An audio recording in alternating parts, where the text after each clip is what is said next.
norvégienne. Et petite surprise, la rencontre avec un autre champion du monde de la pâtisserie, Jérôme Doliard. Je sens que j'ai mangé des bons gâteaux. Très très joli. Hello les amis, ça va? Salut chef. Bon, je suis arrivé de Fatal, bah grave, hein. En plus avec le soleil, donc j'ai oublié de chance un jour ici sur la côte d'Azur. Ouais, faut que c'est dur. Et dis-moi, je dois rencontrer un candidat pour faire une omelette norvégienne. J'ai besoin de 2 sorbets ou 2 glaces. Qu'est-ce que tu as en boutique? Alors là, en glace, on a les classiques vanille, café, chocolat et caramel. Et après, en sorbet, on aura passion de mangue, fraise, cassis framboise et citron vert. D'accord. Bah écoute, j'ai improvisé, je vais prendre citron vert avec la fraise, ça doit bien se marier. Et puis comme tu as très bon, en général les glaces ça va être magnifique. C'est quand même juste incroyable de voir dans une si belle ville des gâteaux aussi précieux, aussi parfaits. À peine envie de les toucher, mais ils sont parfaits. J'ai pas déjà travaillé avec parents. C'est pour quelque chose, c'est fantastique. Moi je trouve que tu apportes une valeur ajoutée à tous ces gâteaux, ils sont super gourmands et puis ça reflète complètement. Donc bravo. Super. Merci beaucoup.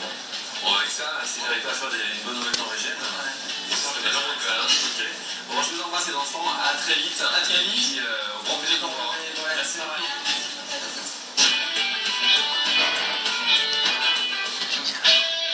Bonjour, je m'appelle Nadine et aujourd'hui je vais essayer de faire une omelette norvégienne. Comme on est dans le sud, moi je rajoute des petits pignons. Je vais d'abord mettre à fondre les 40 g de beurre.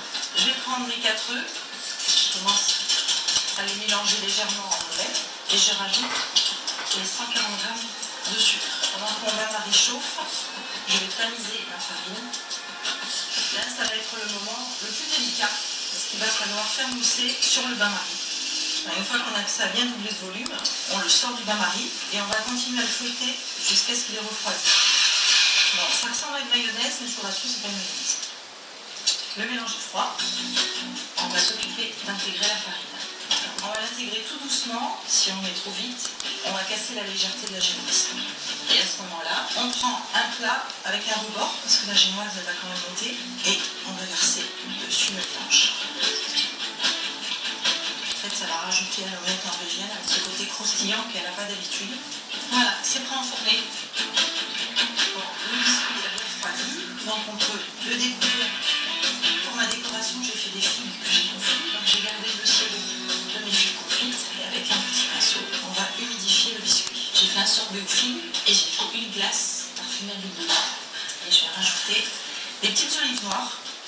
Ensuite, on reprend notre biscuit et de nouveau, on reprend le petit sirop et on va rentrer au congélateur. Et maintenant, il va falloir faire le blanc en neige. Pour ça, les blancs, j'ai 160 g et j'ai le même poids en sucre. Je vais pouvoir faire le décor. Une fois que le mélange s'est bien rafraîchi, on peut le ressortir. La surprise, c'est que je n'ai pas mis de film alimentaire en dessous, donc je peux espérer que ça ne va pas avoir accroché. Pitié. Une catastrophe. On va recouvrir tout le gâteau avec le blanc de neige. Mon idée aujourd'hui, c'est d'essayer de transformer l'omelette norvégienne en un des plus célèbres hôtels canois, le Carlton, qui est assez blanc. Donc déjà ça correspond. Et je vais me servir de 2 figues confites qui correspondent en fait au dôme qu'il y a sur l'hôtel. Et on enfourne. Dès que c'est doré, on sort du four. Et la petite note, j'ai voulu représenter un petit peu le festival de Cannes. Je suis aussi satisfaite du résultat, même si je n'ai pas réussi à faire le décor que je voulais. Je manipule pas encore très bien la poche à douille. Maintenant, il va falloir affronter le testeur professionnel et savoir ce que Michel pense de mon dessert.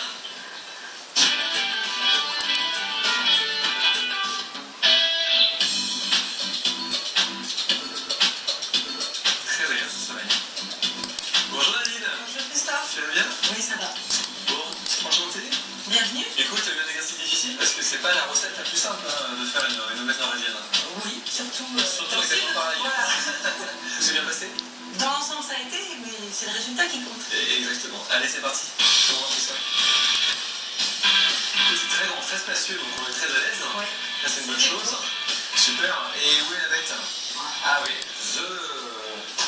l'omelette norvégienne façon canoise. L'omelette norvégienne. Tu l'as flambée ou pas? Non, tu l'as juste caramélisée un petit peu. Je n'ai pas flambé, j'ai de quoi la flamber, mais je ne l'ai pas flambée. Et qu'est-ce que c'est? Des pruneaux? Des figues? Non, des figues. Sur ma génoise, il y a des pignons.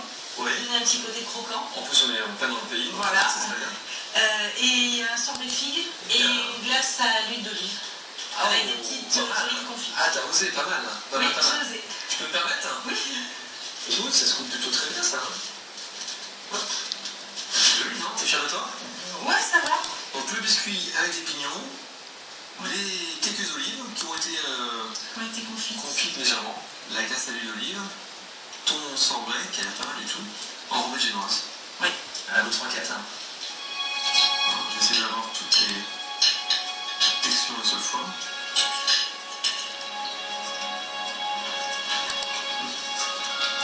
Super bonne. Une super méga bonne.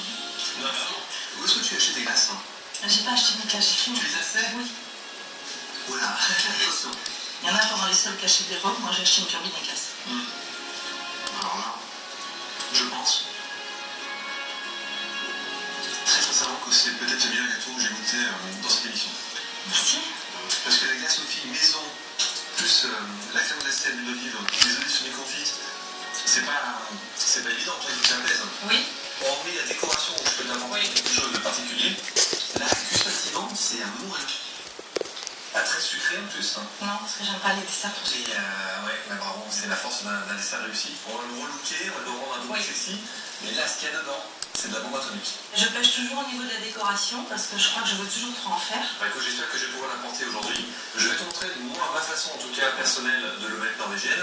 La première étape, ça va être le biscuit cuillère. La deuxième étape, ça va être un punch au citron et à la vanille. La troisième étape, ça va être le montage. Et la quatrième étape, ça va être en fait la meringue qu'on va enrober autour de notre bombe glacée. Donc ça va être pas mal parce que j'ai choisi fraises et citron vert. J'ai été prendre des très très bons sorbets chez un ami pâtissier. Maintenant, c'est à moi de jouer. Oui. Et je vais faire pas de figure parce que là, il y a du très très haut niveau. Après ce que je viens de goûter, je me dis que qu'est-ce que je me suis régalé grâce à toi. C'est vraiment très très sincère. Première étape, encore une fois, on va utiliser une technique très simple. On va rester dans le basique de la pâtisserie. Je vais te faire réaliser avec moi un biscuit cuillère. Le biscuit cuillère, on a besoin d'œufs, de farine, de sucre et une pincée de sel. Tout simple. Dans un premier temps, clarifier. Tiens, vas-y. Les œufs, on récupère les blancs d'œufs dans le grand saladier et les jaunes dans le petit. Les œufs ont été sortis du réfrigérateur une bonne heure à l'avance. Je mets tout de suite ma petite pincée de sel. Je vais mettre un tiers de mon sucre dès le départ et je vais te laisser monter le tout tranquillement. Voilà, vitesse moyenne, comme ça les blancs vont bien monter. Et ce qui est très important, c'est vraiment qu'ils soient bien tempérés. Plus ils sont tempérés, mieux tu auras un foisonnement. Est-ce que c'est mieux pour faire la veille? Pas forcément, non.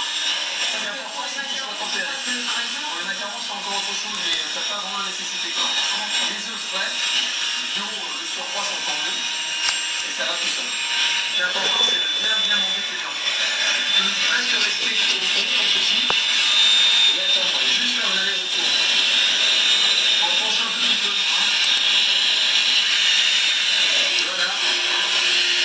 Ils sont bien montés, on va rajouter l'autre tiers de sucre. Souvent, les gens, ils mettent tout le sucre dès le départ, et en fait, tu graisses trop tes blancs, et les blancs deviennent, tu les montes, ils restent trop bizarres. Voilà. Alors, tout le blanc est bien tiers. Alors là, on va arrêter 2 secondes. Et en fait, moi, j'arrête, je laisse un tout petit peu, tu vois, les blancs, ils ont tendance à retomber. Et je remets plein puissance. Voilà, ça tourne bien. Hop. Et voilà ce que je fais. Je rajoute ensuite mes jaunes d'œufs. Et je mets toute petite vitesse juste pour mélanger légèrement. Et voilà. Donc là, je mélange délicatement mes jaunes d'œufs. Ensuite, je verse ma farine. Et voilà. Délicatement, je mélange le tout. On voit la texture. C'est rapide. Voilà. Ensuite, je vais prendre une poche. Je vais te demander de tenir tout ça. Voilà, je mets tout. Mon omelette,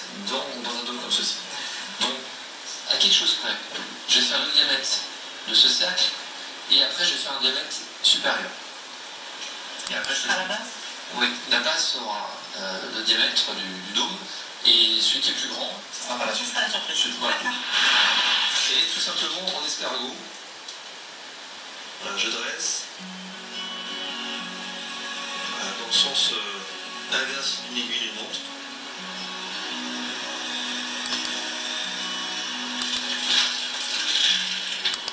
Même si c'est pas très régulier, c'est pas un souci. On va mettre tout ça pendant environ 10 minutes à 180 degrés, four à chair souvent. Voilà, c'est à toi de jouer. En général, je préfère laisser les invités cuire eux-mêmes. Voilà, maintenant on va pouvoir passer au sirop d'amidage qu'on appelle le punch au citron.